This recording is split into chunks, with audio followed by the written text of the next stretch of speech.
the hidden scars of women in war zones. The truth they rarely tell is that not all scars bleed. Some live beneath the skin, invisible yet unbearable, etched into silence and carried like shadows that never let go. In war zones, women's bodies and souls became repositories of such wounds, scars without blood, marks that could not be stitched, injuries that doctors could not see. These scars lived in breath, in memory, in silence. They endured long after rubble was cleared and soldiers marched away. I remember watching my mother after the war. Her skin bore no wounds, her body appeared intact. But I could sense something broken deep inside, something I could not name as a child. She smiled, but the smile ended at her lips. Her eyes carried weight, as if they had seen too much and were now afraid to see anything at all. She cooked, she cleaned, she sang, but there was always a distance in her voice, a shadow behind her gestures. That was her scar. No blood, no bandage, yet it lived in everything she did. Scars without blood are crueler than open wounds. An open wound heals with time, closes with care, fades into a line that can be traced.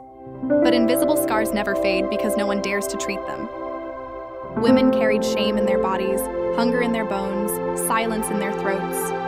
They carried loss that words could not release, fear that no doctor could cut away. And because these scars were unseen, the world pretended they did not exist. I remember a neighbor who lost 2 children during the raids. She never spoke of them. She never cried in public. She kept her face still, her voice calm, her hands busy. But at night, through thin walls, I heard her sobbing, her body shaking silently. By morning, she was composed again, her face clean, her voice steady. Her scar was not visible, but it consumed her. She lived with absence stitched into her chest, an emptiness that no one could see but everyone felt. The truth they don't tell is that war does not only wound flesh. It wounds identity, dignity, memory. A woman who starved during the war carried the scar of hunger into her habits, eating little even when food returned, hiding bread under her pillow, never trusting abundance again. A woman who was silenced carried the scar of fear into her conversations, lowering her voice, choosing her words, teaching her children caution. A woman who lost family carried the scar of grief into her embrace, holding her children too tightly, too long, as though they might vanish at any moment. Scars without blood are inherited too. Children who never knew war grew up flinching at sudden noises, hoarding food, mistrusting strangers. They did not know why. They did not see their mother's scars, but they felt them. Trauma passed silently, carried through blood, through habit, through lullabies hummed with trembling voices. The scars lived on, invisible but alive. I think of my grandmother. She told me once, "My scars are not on my body. They are in my bones." She tapped her chest, her voice trembling. They ache when I breathe, but no one sees them. She spoke of nights she could not forget, of hunger that never left her stomach, of shame forced into her skin. Her scars had no shape, no color, no wound, but they lived inside her, pulsing like ghosts. The cruelty of scars without blood is that they isolate. A wound can be shown, explained, tended. An invisible scar remains unspoken. Women bore them in silence because no one wanted to hear, no one wanted to see. Communities preferred to forget. Families preferred to move on. And so women carried scars alone, pretending they were healed, hiding pain beneath smiles. Their endurance was heroic, but their loneliness was unbearable. I once saw a woman stare into a broken mirror. Her reflection was intact, her face whole, her skin smooth. But she whispered, "I don't recognize her." The scar was in her memory, not her skin. The woman in the glass was not the girl she had been before war, and the difference could never be traced in lines or wounds. It lived only in her heart, in her silence, in the way she could no longer meet her own eyes. The truth they don't tell is that scars without blood shape the future as much as any treaty or victory. They decide how mothers raise their children, how families trust the world, how generations remember or forget. They shape love, fear, faith. They live in lullabies, in prayers, in habits passed silently through time. They are the hidden history of war, not written in books, but carried in bodies. When I think of scars without blood, I think of the songs women sang in the dark, voices trembling but steady. I think of the hands that cooked with nothing, the arms that held children too tightly, the eyes that refused to meet mirrors. I think of the silence at dinner tables, quick glances at shadows, the uneaten bread hidden in drawers. These were the scars the world never honored, but they were the truth of survival. Scars without blood never heal. They do not close. But perhaps they should not. Perhaps they must remain open as testimony. Because if they fade, we forget. And forgetting is betrayal. The truth they don't tell about women in war zones is that their most profound scars were invisible. No blood, no bandages, no medals. Just silence. Just memory. Just survival carried in every breath. And those scars remain, hidden but alive, reminding us that history is not written only in battles and treaties, but in wounds no one dared to see. The truth they don't tell about women in war zones is that silence became both shield and prison. It was the place where pain was buried, where stories dissolved, where memory survived without words. Women carried their scars not on their skin, but in the depths of silence. A silence that suffocated and protected at the same time. I remember my grandmother sitting at the table, her hands folded, her gaze fixed on nothing. She never told me what she saw in that empty stare. But I learned to recognize the silence. A silence that was too heavy, too deliberate, too fragile. When I asked questions about the war, she would say, "It is better not to know." Her silence was her scar. It hid truths she could not risk speaking, but in hiding them, it carved deeper wounds inside her. Scars hidden in silence live in pauses between words, in breaths held too long, in glances quickly averted.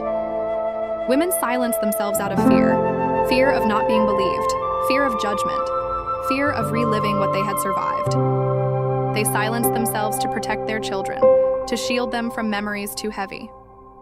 They silenced themselves because the world did not want to listen, and so their silence became another scar, as enduring as any wound.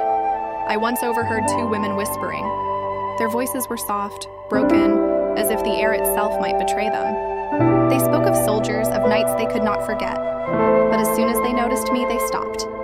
The silence dropped like a stone, heavier than the words themselves. That moment taught me that silence is not absence. Silence is memory unspoken, scars locked away. The truth they don't tell is that silence corrodes from within. Women who never spoke of their pain carried it like a stone in their chest. It shaped their posture, their breath, their dreams. At night, silence broke into nightmares, gasps in the dark, cries muffled with hands. By day, silence returned, a mask of composure, a smile that hid everything. Silence allowed survival, but it also consumed them. Children grew up in that silence, sensing truths they could not name. They saw the way their mothers froze at certain sounds, the way their eyes grew distant at certain questions, the way their voices trembled when speaking of the past. They inherited the scars without ever hearing the stories.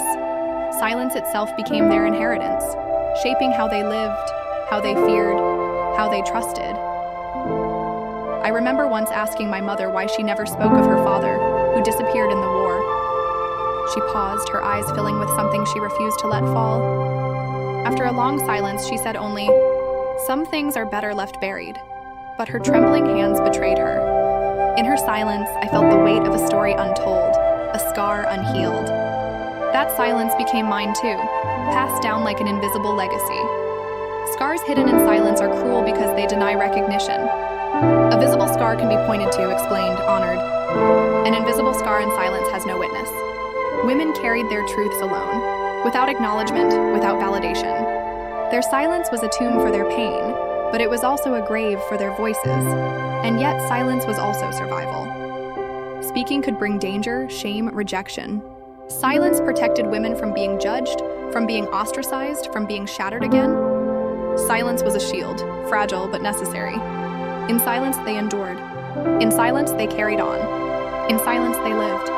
Their silence was not weakness. It was resilience twisted by necessity. The truth they don't tell is that silence echoes.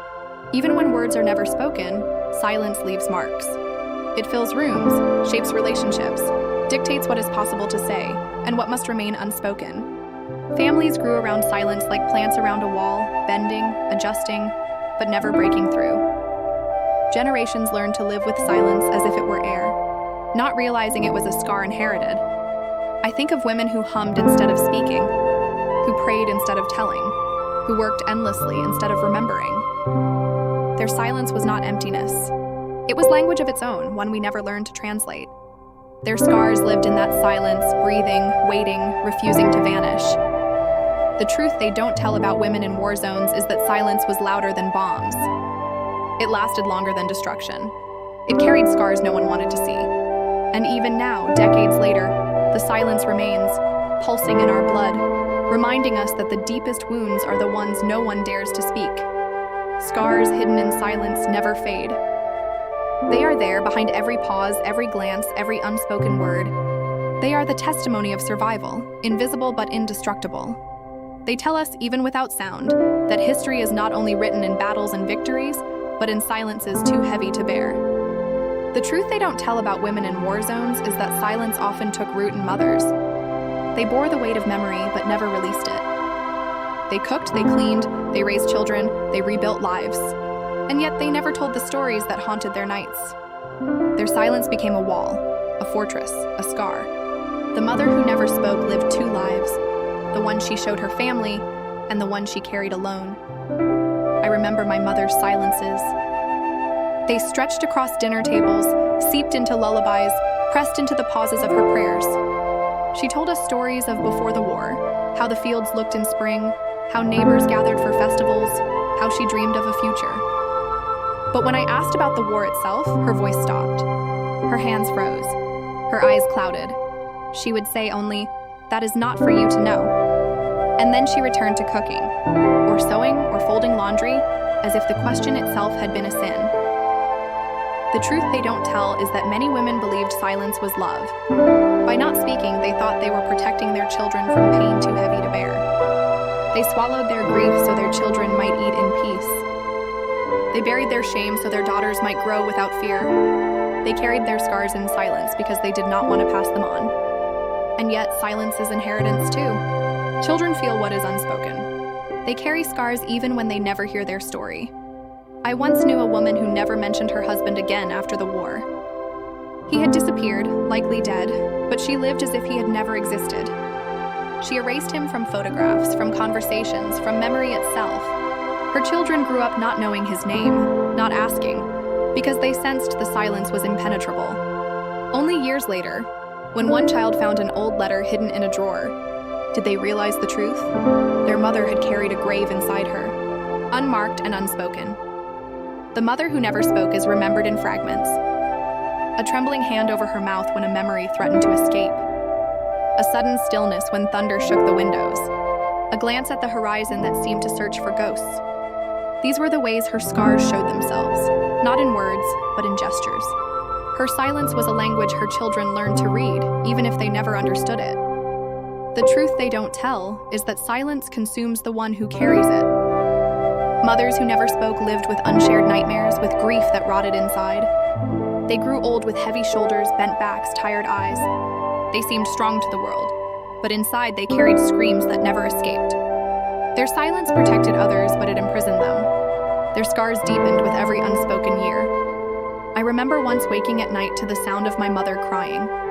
She thought no one heard. She wept silently, her body shaking, her face buried in her hands. By morning, her voice was calm, her eyes dry, her smile returned. She never admitted what had broken her in the dark. That silence was her scar. She carried it to her grave, leaving me only with echoes. The truth they don't tell is that silence itself is a form of testimony. The absence of words tells us what was unbearable, what was unspeakable, what was too heavy to share. The mother who never spoke left scars in her children not only by what she endured, but by what she refused to say.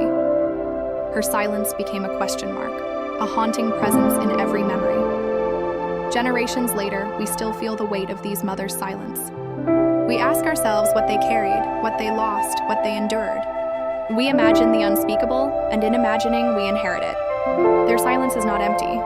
It is full of ghosts, of shadows, of truths too sharp to voice. The truth they don't tell about women in war zones is that silence itself is a scar passed down.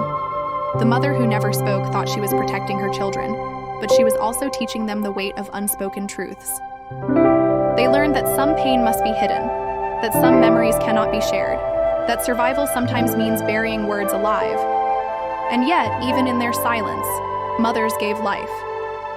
They cooked, they nurtured, they loved. Their silence did not erase their strength. It was part of it. The mother who never spoke still carried her family through war's aftermath, still built tomorrow with trembling hands, still kept love alive in fragments. Her scars were hidden, but they shaped the world nonetheless. I think of my mother now as I write. She never spoke, but I carry her silence inside me. It is heavy, but it is also sacred. Her silence is her scar, and in remembering it, I honor her survival. The mother who never spoke is not forgotten. She lives in us, in our questions, in our silences, in the scars we cannot name. Her truth remains even if her voice never told it. The truth they don't tell about women in war zones is that hunger leaves scars deeper than starvation. It carves itself into bones, reshapes faces, weakens hair, and hollows eyes.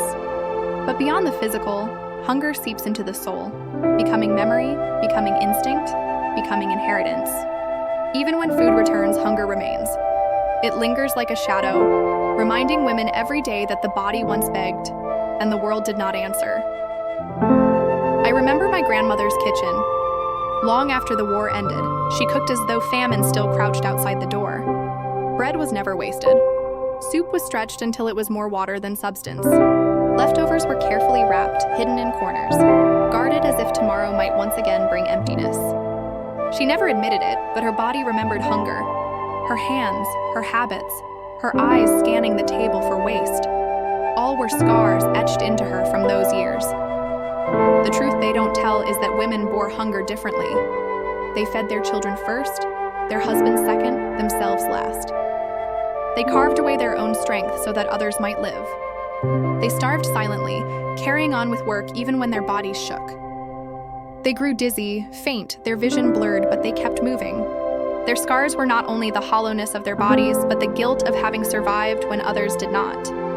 I once knew a woman who admitted, decades later, that she could still taste war in her mouth. Not the metal of bombs, not the dust of rubble, but the emptiness of hunger. I chewed air, she said, her eyes vacant. At night, I chewed air and pretended it was bread. That habit, she confessed, had never left her. Even in abundance, she ate slowly, carefully, savoring every crumb as though it might vanish. Her scar lived not in her stomach, but in her memory, in the ritual of eating as if food was fragile. Hunger etched itself into women's bodies in ways no one wrote about. Their menstrual cycles stopped. Their hair thinned. Their teeth weakened. They aged too quickly, their skin sagging under the weight of deprivation. Some never recovered. Even when peace returned, their bodies carried the evidence. Brittle bones, aching joints, weakened lungs. Their scars were not written in blood, but in emptiness that filled their veins, and hunger etched itself into their hearts too. Women who had watched their children cry with empty stomachs carried that sound forever. It became a ghost in every meal, a shadow in every kitchen. Some could never watch a child cry again without trembling. Some carried shame that they could not protect their families, though it was never their fault. Hunger carved shame into their souls, a scar as cruel as starvation itself. The truth they don't tell is that hunger created rituals of survival. Women hid pieces of food in cloth, in drawers, under pillows. They rationed even when abundance returned. They distrusted markets, distrusted promises, distrusted the idea that hunger would never come back. They raised their children to eat everything on their plate, to save for later, to never forget. These habits seemed simple, but they were scars, living reminders of famine that had once ruled their lives. I remember my mother's face when I refused food as a child. Her eyes filled with fear, not anger. She would say, "You don't know what it means to be hungry." I did not understand then, but I know now. My refusal awakened her scar, the memory of emptiness etched into her body. Hunger had shaped her so deeply that even abundance could not erase it. Hunger also created silence. Women did not always speak of how they starved, of how they fed others while their own stomachs shrank. They carried that truth privately, ashamed of what hunger had forced them to do, stealing scraps, begging, lying, bargaining with their bodies. Their scars were not only in their emaciated frames, but in the moral wounds of survival. These were truths they could not confess, even decades later. And yet hunger also created resilience. Women learned to make meals from nothing, to turn weeds into soup, to stretch a single loaf into a feast. They sang lullabies to distract children from empty stomachs, inventing games to turn hunger into play. Their creativity became survival. Their scars became lessons in endurance. They showed the world that life could continue even when the body screamed for food. The truth they don't tell about women in war zones is that hunger did not end when peace returned. It became part of them. It shaped their habits, their fears, their parenting, their very sense of safety. Hunger was a scar etched into their bodies, their souls, their blood. It was passed on silently, felt by children who grew up in homes where food was guarded like treasure, where leftovers were sacred, where abundance was never trusted. Hunger that etched itself into the body is not a wound that heals. It is a scar that remains, invisible but alive, reminding us that survival often meant emptiness, that women bore the weight of hunger so others might live. Their bodies tell the truth history refuses to write. War was not only fought with bullets, but with stomachs that ached in silence. The truth they don't tell about women in war zones is that one of the deepest scars is not on the body, nor in hunger, nor in silence, but in the absence of children. The cradle without a child is more than an object. It is a wound made of wood and emptiness, a scar that never heals, a memory that lingers even when covered with blankets and hidden in corners. It is the weight of absence made visible. I remember walking into my aunt's house after the war. In the corner stood a small wooden cradle, carefully polished, lined with faded cloth. No child had slept in it for years, but she kept it there, untouched. She dusted it every morning, as if waiting. When I asked why she didn't put it away, she whispered, "Because if I hide it, it will be as if he never existed." Her child had died in the famine, but the cradle remained as testimony. That empty wood was her scar. The truth they don't tell is that women carried the loss of children not as a single event, but as an endless echo. Every cry they once soothed returned in dreams. Every lullaby sung became a lament. Every cradle without a child became a shrine, a grave without soil. They walked past those empty cradles each day, their hearts breaking anew. Their scars were not closed wounds, but open absences. I once heard a woman say, "The silence of an empty cradle is louder than bombs." And she was right. War shatters buildings, but what shatters a woman is the stillness of a cradle that should have rocked, the absence of a child that should have laughed, the hollow of arms that should have held life. That silence becomes a scar carved into the soul. Some women tried to erase it. They burned cradles, buried toys, threw away clothes. They thought destruction would ease the ache. But the memory lived on, etched deeper in the absence of objects. Others could not bear to destroy. They kept everything: clothes folded, toys stacked, blankets perfumed with herbs. They preserved memory in things, even when it burned them daily. Both choices were scars. Neither erased the loss. The truth they don't tell is that women blamed themselves. Even when war, famine, or disease stole their children, they carried guilt like a second skin. If I had found more food, if I had hidden better, if I had prayed harder. These thoughts consumed them, though they had done all they could. Their scars were not only grief but self-condemnation, an endless cycle of what if that gnawed at their hearts. I remember a neighbor who lost her daughter during an air raid. For years after, she set a plate at the table, as if the child might return. She said nothing of it, and no one dared question her. Her scar lived in that plate, in the quiet ritual of feeding absence. Her silence was heavy, her eyes unyielding, but her hands carried the truth. Children who survived became both blessing and burden. Mothers clung too tightly, terrified of losing again. They checked them constantly, watched them breathe at night, held them until the children squirmed. Their scars made them vigilant, anxious, overprotective. They loved fiercely, but fear pulsed beneath that love, shaping every embrace. Surviving children carried not only their own memories, but the invisible weight of siblings who never grew. The cradle without a child is more than personal. It is collective. Entire villages carried emptiness, entire streets haunted by silences where children's voices should have been. Playgrounds stood abandoned, schools half empty, laughter stolen by war. Women carried the sound of absence together, each cradle reflecting another. Their collective scars formed a chorus of silence that stretched across generations. The truth they don't tell is that women rebuilt futures even with those scars. They planted gardens for children who would never eat. They sang songs to skies that would never answer. They told stories to walls instead of ears. In doing so, they carried memory forward, refusing to let absence erase existence. Their scars became defiance. If life had been stolen, they would not allow forgetting. I think often of the cradle my aunt kept. When she died, her daughters wanted to throw it away, but one stopped them. She said, "This cradle is her voice." And so it was kept, empty but alive, scar and memory intertwined. It stood as testimony that a child had existed, that love had been given, that loss had carved itself into wood. The truth they don't tell about women in war zones is that the deepest scars are not always visible. Some live in empty cradles, in unused toys, in lullabies sung to no one. They are scars of absence, carved not into skin, but into space itself. And those scars never fade. They live as long as memory breathes.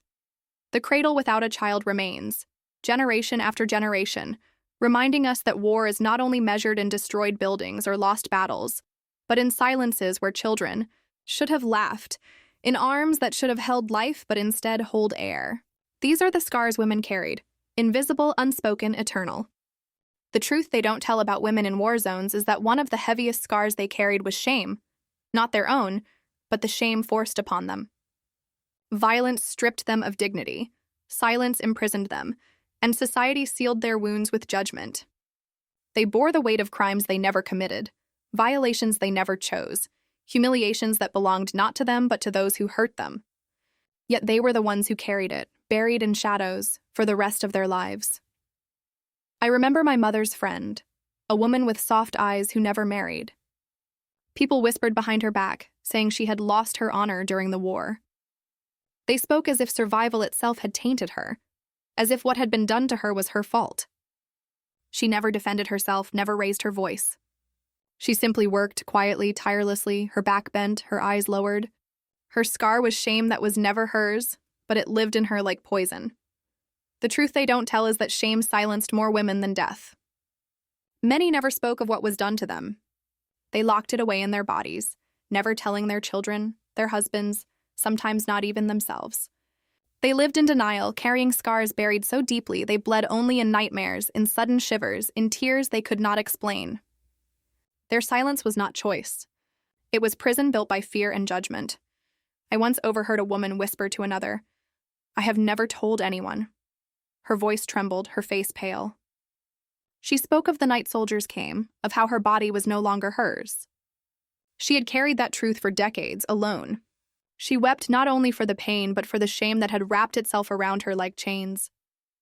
She asked, "Will God forgive me?" though she had done nothing to forgive. That is the cruelty of shame. It convinces the innocent that they are guilty. The shame buried in shadows shaped entire lives.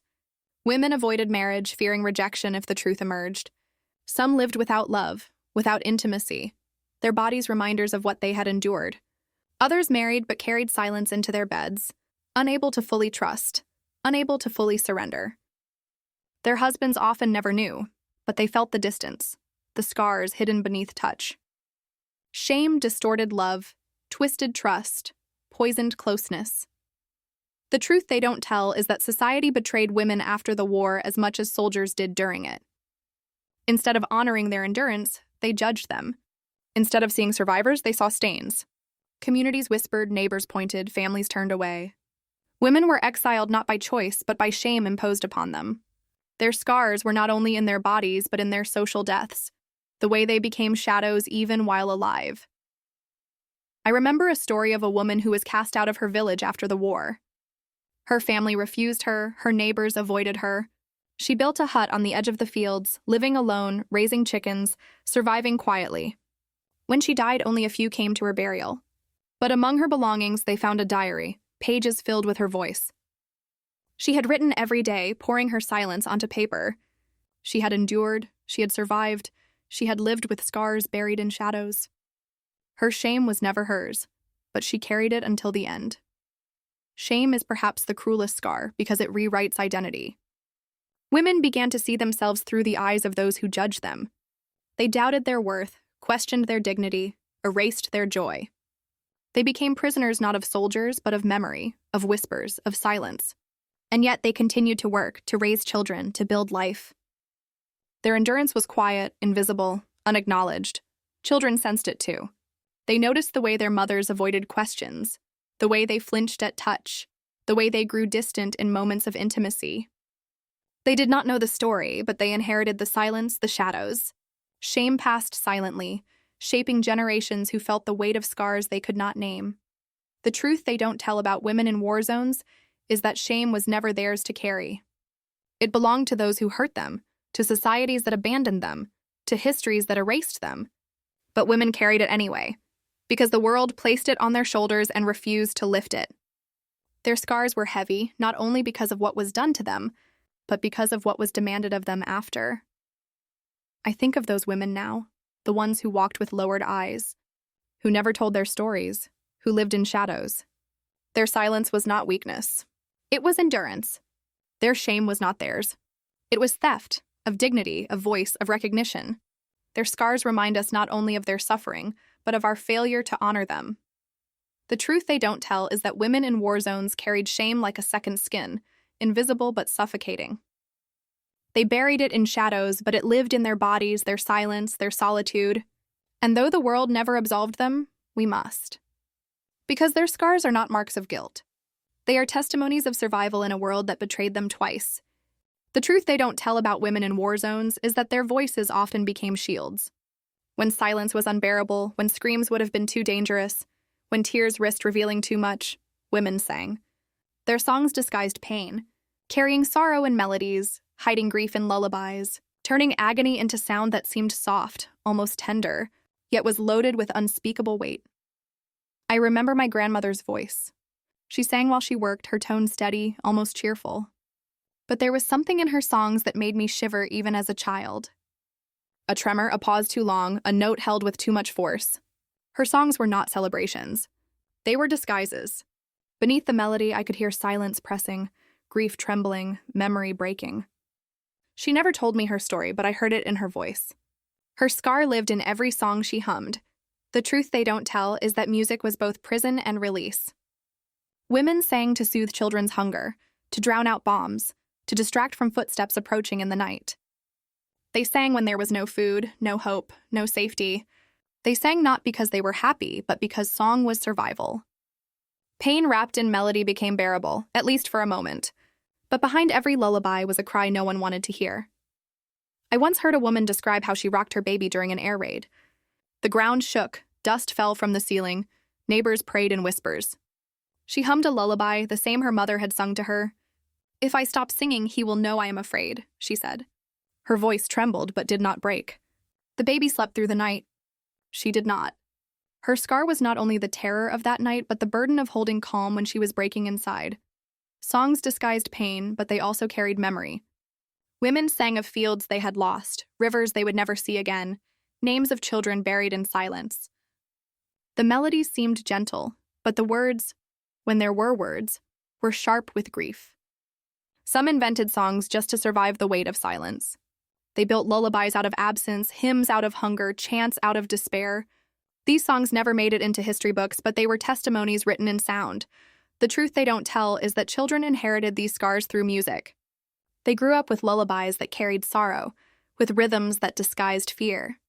They felt the tremor in their mothers' voices, even if they did not understand the meaning. Years later, when they heard the same songs, something inside them ached, as if the melody itself carried trauma through generations. Songs became vessels of scars, passed from mother to child without words. I remember sitting at my mother's feet as she worked, her voice humming a tune I thought was just a song. Decades later, I learned it was a lament, born in war, carried by women who had lost everything. She had sung it as a lullaby, but beneath the melody lived grief too heavy for a child to bear. Only as an adult did I realize that every night she had been giving me her scar, disguised as comfort. The cruelty of songs is that they sound harmless. Outsiders might hear beauty, tenderness, even joy. But those who lived them knew better. Each note was a mask, each melody a prison for screams. Women sang because they had to survive, but their songs became scars they could never erase. Even when peace returned, they kept singing, not because they wanted to, but because silence was worse. The habit remained, the scars alive in sound. The truth they don't tell is that women's songs were archives. They contained memories no one wrote, truths no one dared to speak, grief no one wanted to hear. They were living testimonies disguised as lullabies, as chants, as hymns. Their beauty hid agony, their softness hid resilience. Each song was a scar, carried forward in sound, refusing to be forgotten. I once heard an old woman sing at a gathering. Her voice cracked, her eyes closed, her hands trembling. The room grew silent, and when she finished, no one applauded. We all knew we had heard not a song but a scar speaking. Her melody carried weight heavier than any words, pain deeper than any silence. It was memory, disguised yet undeniable. The truth they don't tell about women in war zones is that their songs were not only music. They were shields, testimonies, disguises. They were ways of surviving the unbearable, ways of carrying scars without breaking. And though the world may forget their words, the melodies remain, haunting, echoing, reminding us that even in song, war leaves its mark. Songs that disguised pain still echo today. They are sung to children who never knew the war, hummed while cooking meals in peace, whispered in prayers at night. The scars remain, hidden in notes, disguised in rhythm, eternal in memory. They tell us that pain can be disguised but never erased. The truth they don't tell about women in war zones is that the body remembers even when the mind begs to forget. Some scars live not in memory, but in muscle, in nerves, in the trembling of hands that never found stillness again. Decades after the bombs stopped, after hunger subsided, after ruins were rebuilt, women's hands still shook. They shook when holding cups, when mending clothes, when brushing a child's hair. They shook because war never left their bodies. I remember my grandmother's hands. They were strong, worn from years of work, but they trembled constantly. Even when she was calm, even when she smiled, her fingers never stilled. As a child, I thought it was age. Later, I realized the truth. Her hands had never stopped shaking since the nights she spent hiding in cellars, since the days she buried food in the earth, since the hours she carried bodies too small for graves. Her trembling was not age. It was memory etched into flesh. The truth they don't tell is that the body carries what words cannot. Women silenced their stories, but their bodies betrayed them. Their shoulders tensed at sudden sounds, their breath quickened in crowded rooms, their hands trembled when they touched the past. These movements were scars, written not in ink or words, but in muscle and bone. They told truths that mouths refused to speak. I once knew a woman who could not carry glasses without spilling. She laughed it off, calling herself clumsy. But when she spoke quietly to her sister, I heard the truth. She had spent nights clutching her child in bomb shelters, shaking with fear as explosions thundered above. Her body had never learned to let go. Her trembling was her scar, disguised as fragility. Hands that wouldn't stop trembling shaped daily life. Women dropped plates, spilled soup, pricked themselves while sewing. Some avoided tasks altogether, ashamed of their shaking. Others forced themselves to keep working, their trembling hands creating crooked stitches, uneven loaves, jagged letters. Their scars became visible in the imperfect objects they made, in the traces of trembling left on everything they touched. Children noticed too. They learned to steady their mother's hands, to hold cups for them, to guide their fingers when tying knots. They grew up with trembling as normal without asking why. Later, they carried the same gestures, their own hands trembling at memories they never lived. Scars passed silently through generations, not only in silence, not only in songs, but in trembling inherited like blood. The truth they don't tell is that trembling was not weakness. It was endurance. These hands cooked even when they shook, sewed even when they bled, cradled children even when they quivered. Trembling hands carried life forward. Their scars were visible in motion, but they did not stop moving. That persistence was their strength, even if the world mistook it for fragility. I remember watching my mother's hands as she braided my hair. Her fingers trembled so much that strands slipped loose, knots formed, the braid came undone. She sighed, frustrated, but started again, and again, and again. Each time, her trembling made the braid imperfect, but she never gave up. I see now that those braids were not just hairstyles. They were testimony, trembling hands refusing to surrender. The body betrays memory, but it also preserves it. Women's trembling hands are archives, reminders that war is not only written in ruins, but in nerves that never calm. Their scars are living testimonies carried daily, unhealed but enduring. The truth they don't tell about women in war zones is that their hands tell stories their mouths never did. Every tremor, every shake, every spill is a scar, a fragment of memory etched into flesh. And though the world may see fragility, What lives in those hands is strength, the strength to keep moving even when the body remembers what the soul wants to forget. Hands that wouldn't stop trembling remain with us. In photographs, in memories, in our own gestures, they remind us that survival is not the absence of scars. Survival is living with scars that never leave, with hands that never still, with bodies that never forget. The truth they don't tell about women in war zones is that mirrors became enemies. To look at their reflection was to confront a face they no longer recognized, a body reshaped by hunger, grief, fear, and silence. For many, the mirror was not glass, it was betrayal.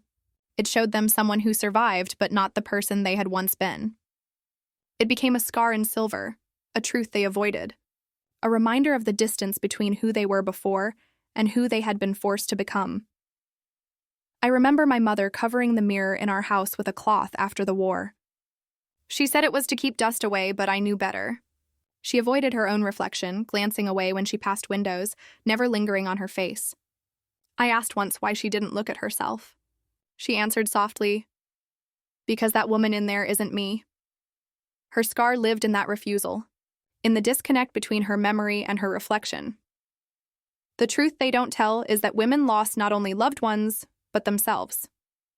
Hunger hollowed their cheeks, grief dulled their eyes, fear carved lines across their foreheads. They no longer recognized the girl who had danced, who had dreamed, who had sung freely. The mirror became a cruel reminder of how war aged them too quickly, stole their innocence, erased their beauty. The reflection did not lie, but it refused to tell the truth they remembered. I once knew a woman who broke every mirror in her home. She said she could not bear to see the scars on her face, the hollow in her eyes. She lived without reflections for decades, combing her hair by touch, dressing by instinct. Her children thought it strange, but they never questioned it. Only after her death did they realize her scar. She could not forgive the mirror for showing her what life had done. Mirrors also carried silence. Women avoided them because they did not want to confront the unspeakable, the loss of children, the violation of their bodies, the betrayal of their communities. To look at themselves was to risk seeing memories resurface, shadows in their own eyes. They chose blindness not out of vanity but out of survival. Their scars were too deep to face daily. Children noticed too. They saw the way their mothers avoided mirrors, the way they brushed their hair quickly, in darkness, without care. They inherited those habits, learning to distrust reflections, to sense pain in their mother's avoidance. Scars passed silently through gestures, through glances, through the absence of self-recognition. The truth they don't tell is that mirrors sometimes became the only confidants. Some women stared into their reflections and whispered secrets they could not tell anyone else. They confessed to glass what they could not confess to family. They wept in silence before their own eyes, wiping tears quickly, ashamed of their weakness. The mirror bore witness, cold and unyielding, reflecting scars that had no other listener. I remember standing behind my grandmother once as she looked into a mirror. She touched her face gently, tracing lines with her fingers. Then she whispered, "Who are you?" I was too young to understand, but I remember the weight in her voice. She was not asking the mirror. She was asking life itself. Her scar was not only the reflection she saw, but the distance between the woman she remembered and the one staring back at her. The cruelty of mirrors is that they show survival without context. They reflect the face but not the hunger endured, the silence carried, the shame imposed. They show scars but not the stories behind them. Women looked and saw not themselves but the absence of everything they had lost. The mirror refused to tell the truth that survival itself was an act of courage, that scars were testimonies, not flaws. The truth they don't tell about women in war zones is that mirrors became symbols of disconnection. They revealed scars but not strength, absence but not endurance. Many women turned away, refusing to look. Others confronted their reflections, trembling, whispering, weeping. But none ever truly saw themselves again. War had stolen that possibility, and yet, in avoiding mirrors, women created another truth. They taught their children that beauty is not in reflection, but in endurance. They showed that survival mattered more than appearances, that scars carried stories more important than smooth skin. Their scars lived not only in their faces, but in the courage to live without recognizing themselves. Mirrors that refuse to tell the truth still exist in our homes. They reflect us, but behind every reflection is a history unseen. Women's scars live there, invisible yet present, reminders that survival changes us, that reflection is never complete, that truth is larger than what glass can show. The truth they don't tell about women in war zones is that many of their voices were written down but never heard. They wrote letters that never reached their destination, words folded into paper that no hand ever received. These letters were not only messages, they were confessions, prayers, fragments of survival. They carried grief, longing, shame, and love. And when they remained unsent, they became scars. I remember finding a bundle of letters hidden in my grandmother's drawer after she died. They were tied with a faded ribbon, the paper yellowed, the ink blurred in places where tears must have fallen. They were addressed to no one. Some began with "my beloved," others with "to the child I lost," and some with no name at all. She had never sent them, never spoken of them. They were her scars in ink, her silence preserved in words. The truth they don't tell is that women wrote letters to survive. They wrote because silence was too heavy. They wrote to absent husbands, to children buried too soon, to God, to themselves. They poured onto paper what their mouths could not voice, the hunger, the fear, the shame, the love they carried alone.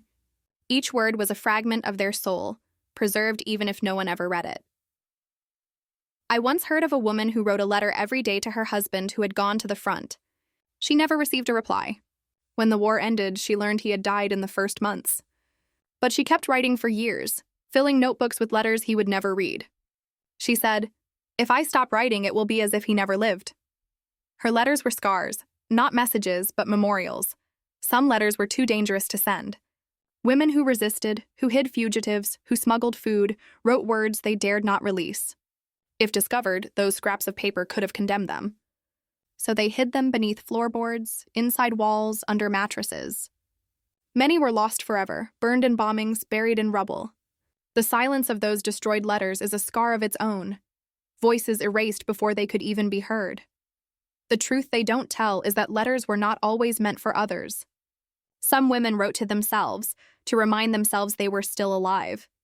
They wrote their names again and again, as if anchoring their existence to the page. They wrote hopes for tomorrow, even when tomorrow seemed impossible. Their letters became anchors, keeping them from drowning in silence. Children sometimes found these letters years later. They read their mothers' voices for the first time, long after the women were gone.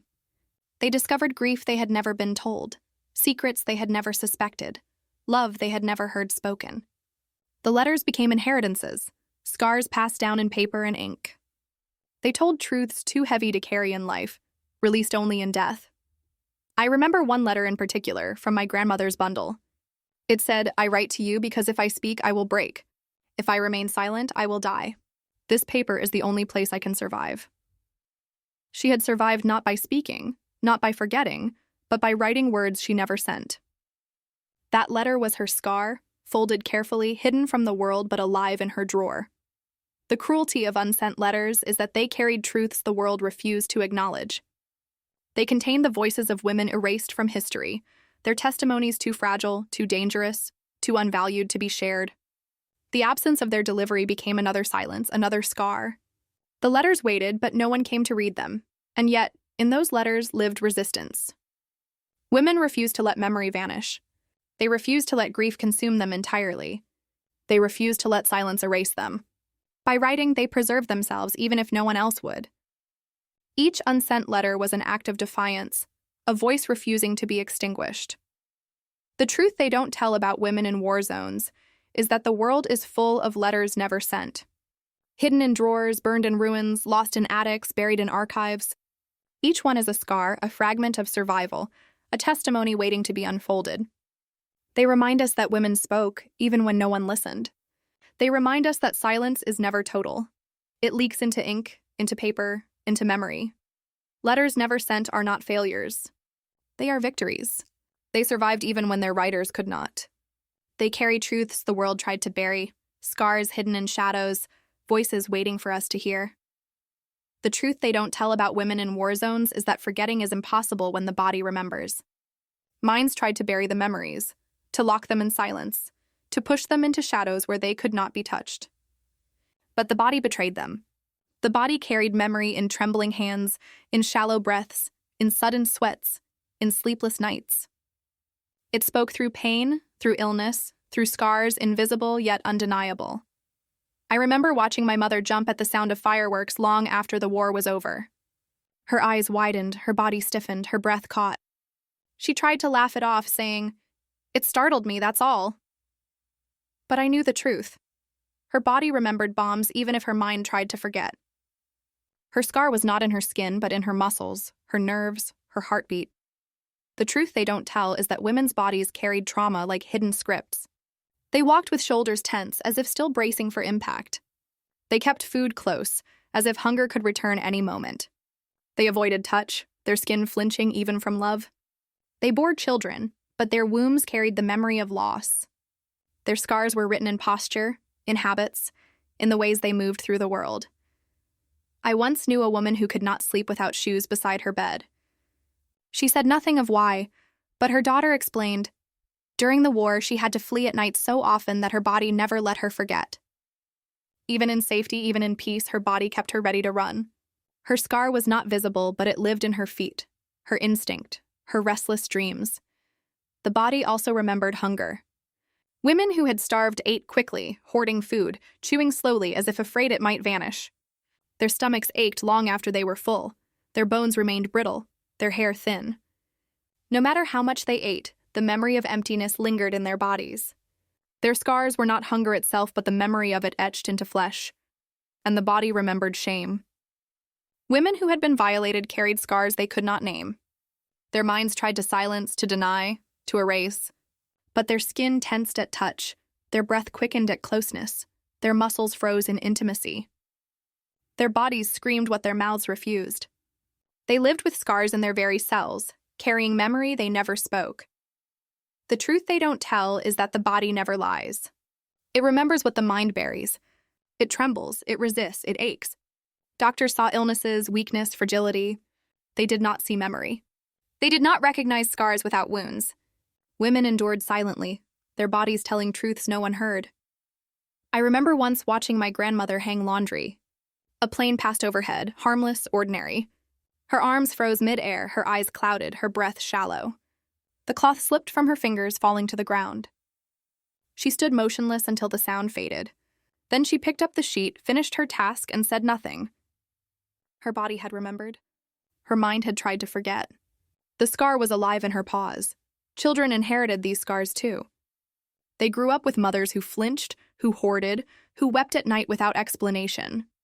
They learned behaviors without knowing origins, carrying scars secondhand. A sudden sound made them jump.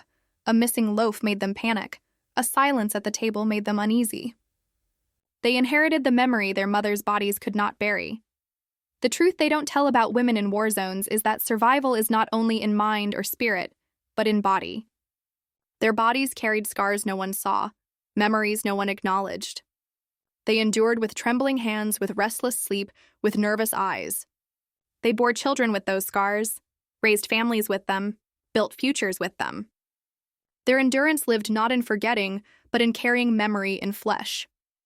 The body that remembered what the mind tried to forget is testimony. It tells us that war does not end with treaties or silence. It continues in scars etched into muscle, bone, breath. It continues in the way women move, eat, sleep, love. It continues in generations who inherit memory without story. The truth they don't tell is that women's bodies are archives. Every tremor, every pause, every scar is a record of survival. They may never speak, but their bodies testify. And their testimony reminds us that forgetting is impossible, because memory lives not only in words, but in flesh that never lies. The truth they don't tell about women in war zones is that their scars did not remain only with them. Children grew up beneath the shadow of wounds they never saw, carrying invisible marks etched into their hearts and minds by the silence, the fear, the trembling of their mothers. They inherited grief without stories, anxiety without explanations, and sorrow without context. Their lives became shaped by scars that were not theirs, yet lived in them as if they had always belonged. I remember my own childhood, when I sensed unease that had no name. My mother never told me her stories, yet I knew when not to ask questions, when to sit quietly, when to notice the trembling in her hands. I felt her fears as if they were mine, though I did not understand them. The scar was passed to me invisibly, not through words, but through her pauses, her sighs, her silence. The truth they don't tell is that trauma flows like blood. It seeps into lullabies sung in broken tones, into meals eaten with too much urgency, into embraces that are too tight, too desperate. Children learned from their mothers that the world was unsafe, that abundance was fragile, that silence was necessary. They grew cautious, restless, suspicious, even though they had not lived the war themselves. The scars lived inside them anyway. I once spoke with a woman who said she had never known hunger, but she ate as if every meal might be her last. She hoarded food in secret, afraid without reason.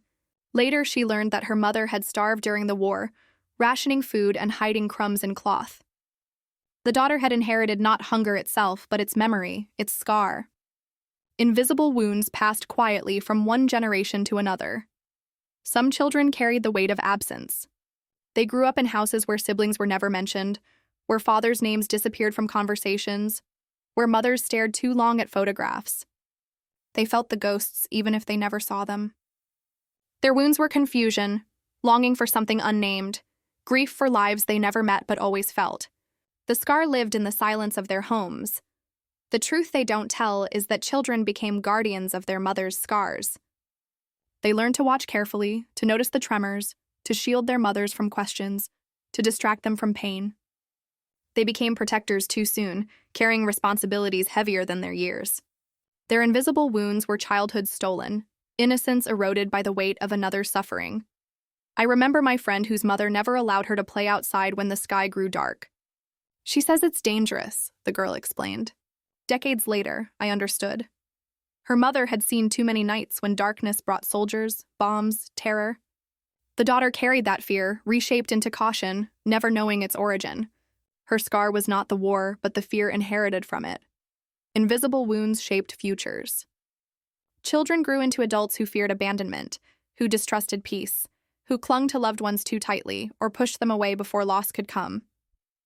They carried shadows into marriages, into parenting, into friendships. They lived with echoes of war even when they had never heard a bomb, never felt hunger, never known exile. The war lived inside them through the women who had endured it. The truth they don't tell is that scars travel through silence as much as through words.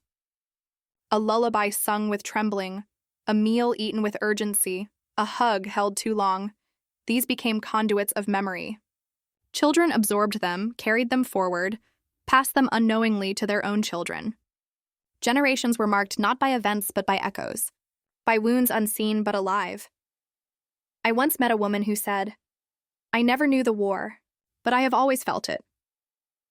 She described unease in crowded rooms, dread at sudden noises, sorrow without reason.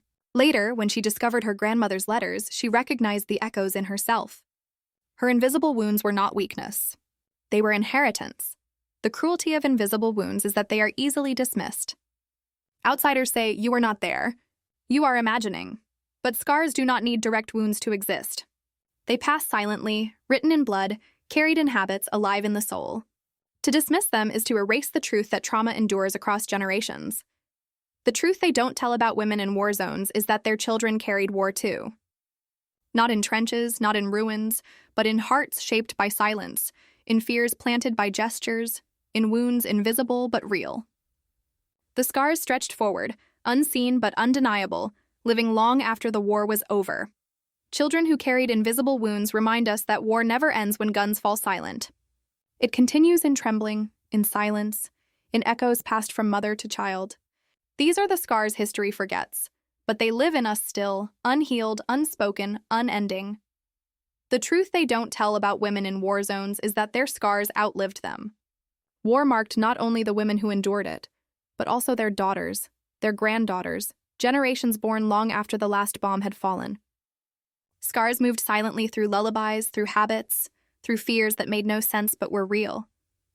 Children and grandchildren felt wounds they had never seen, carried memories they had never lived, trembled at echoes of a war they had not survived. I remember my grandmother's trembling hands, my mother's silence at the dinner table, my own unease in crowded rooms. None of us spoke of war directly, yet all of us carried it. I never starved, yet I ate with urgency. I never fled, yet I always kept a bag ready by the door. I never hid in cellars, yet I feared darkness without reason. These were not my scars. They were scars passed down, invisible but alive. The truth they don't tell is that trauma has roots deeper than memory. It seeps into blood, into instinct, into the very way families live. Generations later, women still hoarded food, still avoided mirrors, still sang lullabies with trembling voices. They did not know why. They had not lived the hunger, the shame, the silence. But the scars were there, inherited like heirlooms of grief. I once met a young woman who told me she had recurring dreams of running through rubble, though she had never seen war. Later, she learned her grandmother had fled bombings, carrying her infant in her arms. The dream was not hers, but it lived in her blood. The scar had traveled invisibly, a memory passed without words. Generations that felt scars they never saw lived with contradictions. They grew up in abundance but feared hunger. They lived in safety but distrusted peace. They had freedom but felt trapped by caution. They inherited not only resilience but also unease, a restless awareness that life is fragile, that safety is temporary, that silence always hides something. Their scars were confusion, the weight of a past they could not name. The truth they don't tell is that history does not end with dates. It continues in bodies, in families, in habits. Wars may be declared over, but their shadows stretch across centuries. Women who endured passed on their scars in lullabies sung too softly, in embraces held too long, in silences that stretched across generations. Grandchildren learned the language of scars without ever being taught. I remember asking my mother why she saved scraps of bread when we had more than enough. She answered sharply, "Because you never know." I thought it was superstition. Now I understand, it was inheritance. Her scar was hunger she had never endured but always felt. It was passed to her by a mother who had starved, and passed again to me through the habits of our home. Some scars became traditions. Families prayed at night not from faith alone, but from memory of fear. Children were taught caution not because danger lurked, but because danger had once ruled. Songs were sung, foods prepared, rituals maintained, not out of choice, but because scars demanded continuity. These traditions became cultural memory, scars disguised as heritage. The truth they don't tell is that scars are not only pain, they are also resilience. Generations that never saw war learned strength from women who endured it. They inherited caution, yes, but also endurance. They learned to stretch food, to endure silence, to adapt to absence. They carried scars as burdens, but also as shields. The past shaped them, but it also protected them. I once spoke with a girl who said, "I carry sadness I don't understand." Her eyes were heavy, her words uncertain. She had never known hunger, never lost family to bombs, never fled in the night. But her grandmother had. And through silence, through gestures, through blood, that sadness lived in her too. The scar had traveled invisibly, yet it was real. Generations that felt scars they never saw remind us that war does not belong only to those who lived it. It belongs to all who come after, shaped by silence, haunted by absence, carrying invisible weight. These scars stretch forward, refusing to vanish, demanding to be remembered. The truth they don't tell about women in war zones is that their scars became our inheritance. We carry them in our fears, our habits, our lullabies. We feel them even when we cannot name them. They live in us, reminding us that history is never past. It breathes through generations, through scars unseen but undeniable. The truth they don't tell about women in war zones is that silence was not forever. For decades, scars were buried, voices muted, stories untold. But silence cracks eventually. It breaks under the weight of memory, under the need to be heard, under the strength of generations no longer willing to carry shame that was never theirs. The voice that broke the silence did not only belong to one woman, it belonged to all who had been silenced. I remember sitting in a community hall where old women had gathered. They had survived a war I had only read about. For years, they had remained silent, their pain hidden in trembling hands and unfinished sentences. But one day, one of them stood up and spoke. Her voice shook at first, thin and uncertain. Then it grew stronger. She told of the night soldiers came, of the hunger that gnawed, of the children she lost. She wept, but she did not stop. And when she finished, the room was silent, not with judgment, but with recognition. She had broken the silence. The truth they don't tell is that once one voice speaks, others follow. That day, more women stood. Some whispered, some shouted, some wept so deeply their words were broken. But they spoke. Their stories filled the hall like air that had been locked away for too long. The silence cracked wide open, and with it came freedom. Their scars were still there, but they no longer carried them alone. I once read a letter written by a woman in her 80s. For the first time in her life, she had told her granddaughter about the violence she endured. She wrote, "I thought I would take this silence to my grave, but now I see that it was killing me long before death." Her voice, trembling but brave, had broken not only her silence, but the silence of generations. The truth they don't tell is that breaking silence is dangerous. Women feared judgment, rejection, disbelief. For many, those fears came true. Some were told they were exaggerating, others that they should forget, others that they were shameful for speaking. But still, they spoke. The act of breaking silence was itself defiance, survival, reclamation of dignity. Their scars became testimony instead of shame. Children and grandchildren who heard these voices felt both sorrow and relief.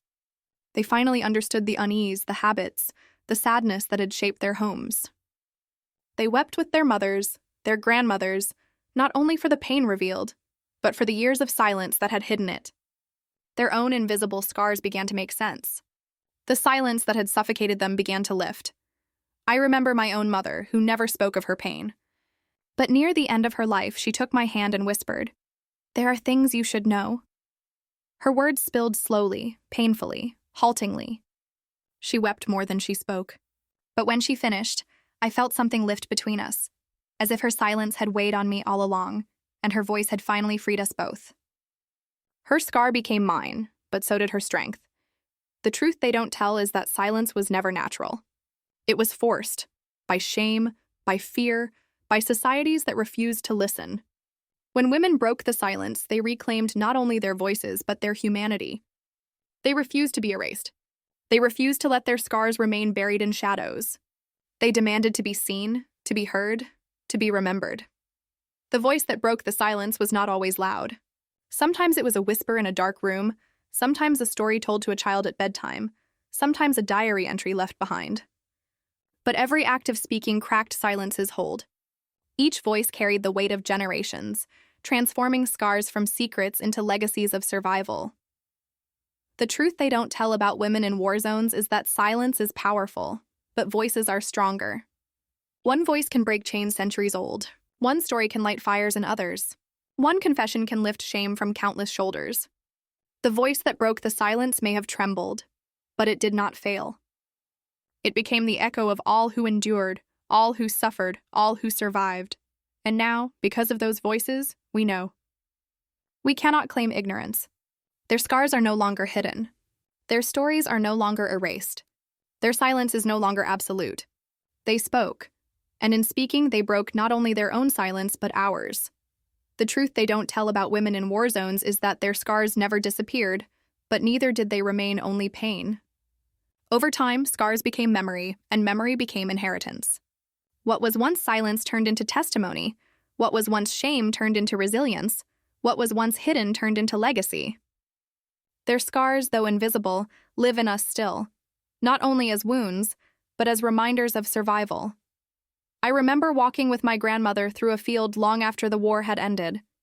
She pointed to the earth, saying softly, "Here once, there was nothing but rubble." Then she touched her chest and added, "And here, inside me, the rubble remained longer than the ruins." Her scar had not vanished, but she had transformed it into memory she was finally able to share. The truth they don't tell is that scars are not only marks of suffering. They are also maps of survival. Women who endured war carried pain, but they also carried endurance, strength, and quiet defiance. Their scars became stories told to grandchildren, songs sung in kitchens, habits passed down at tables. The scars lived on, but as memory, they gained new meaning. I once heard a young woman say, "My grandmother's silence raised me, but her scars taught me strength." She had inherited fear, yes, but also resilience. She understood scarcity, but also gratitude. She carried sadness, but also a fire to protect her own children from silence. The scars she felt were not only burdens. They were lessons. They became memory transformed into guidance. The hidden scars of women shaped entire communities. They reminded families of the cost of survival, the fragility of peace, the necessity of remembering. They became rituals, prayers said before meals, food saved carefully, stories whispered at night. Even when unspoken, they influenced how people lived, how they loved, how they trusted. Their scars became memory woven into daily life. The truth they don't tell is that memory is both healing and haunting. Women who survived carried their scars into old age, sometimes breaking silence, sometimes never speaking. But in every case, their presence left marks. Children grew up with gestures shaped by those scars. Grandchildren felt unease without knowing its source. Memory traveled silently, but it endured. I remember once opening a box of belongings left behind by a woman who had lived through war. Inside were fragments of her life, a torn piece of fabric, a spoon worn thin, a photograph folded until the faces blurred. Each object was a scar. Each object was memory. She had carried them not because she needed them, but because they anchored her survival. They were proof that she had lived, that she had endured, that her scars had meaning. The hidden scars that became memory remind us that history is not only written in books. It is written in bodies, in habits, in silences, in lullabies. Women who endured war may have been erased from official accounts, but they live in memory passed quietly from generation to generation. Their scars became the foundation of stories we tell today, the strength we inherit without realizing, the endurance we carry forward. The truth they don't tell about women in war zones is that their scars are not gone. They live in us, in the way we eat, the way we pray, the way we hold our children. They remind us to listen, to honor, to never dismiss silence. Their hidden scars became memory, and memory became truth that no war, no silence, no shame can erase. In the end, their scars are not only wounds. They are monuments, invisible but eternal. They mark not weakness but resilience. They remind us that survival is costly but also powerful. They tell us that silence can be broken, that shame can be lifted, that memory can be carried with dignity. The truth they don't tell is that we are the memory of their scars. We live because they endured. We remember because they survived. Their hidden scars became memory, and memory in us becomes promise, never to forget, never to silence.